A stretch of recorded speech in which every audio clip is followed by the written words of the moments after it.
طريقتها. اختي العزيزه، اكو اختراع اول ما شفته تذكرتك، اول ما شفته خطرتي على بالي. اول شغله، هسه احتمال انت قاعده تاكلين شيبس وتباوعين علي، هتقولي شلون عرفت؟ او احتمال قاعده تتغدين شلون هالتمن والمرقه، انت اللي تشم اللفه، انت لك ابو البيبسي، اطبق على صفحه مالك دخل انت. فاني تذكرتك، لازم اعطيك كلينس حتى تمسحين بيه حلقك. اوكي، تفضل اعطيك كلينس السعاده يسموها.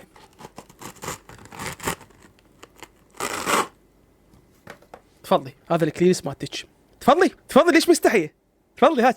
شلون كلينس؟ يلوق لهالايد سيم مال ماعين على شكل كولينكس، للنازكات فقط، للمضطهدات فقط. ما انساك، اختراع رهيب شباب، انه ما يأذي، ما يجرح ايدك، ما يجرح، تحسي هيك ليفه ما شلون، بس سيم مال ماعين يخبل. اكيد شفتوا بالنت ناشرين احتمال ما ادري، وبنفس الوقت تقدرين تسوي به هيك، تاخذين به صور. شايف ذني طبعا بس عيونهن، فتشي تحسين نفسك لابسه هاي. شلون ذني البغداديات ما ادري بالافلام مال المصريات. المهم، شايفه الممثله الاجنبيه من تسوي روحها عربيه بالقوه، تسوي هيك، لازم ايش بيك. عموما ما اطول عليكم، الى هنا انتهى الفيديو. اتمنى استمتعتوا. سيمك بيدك ما حد يفيدك، والتلقوا منا خصة حقه.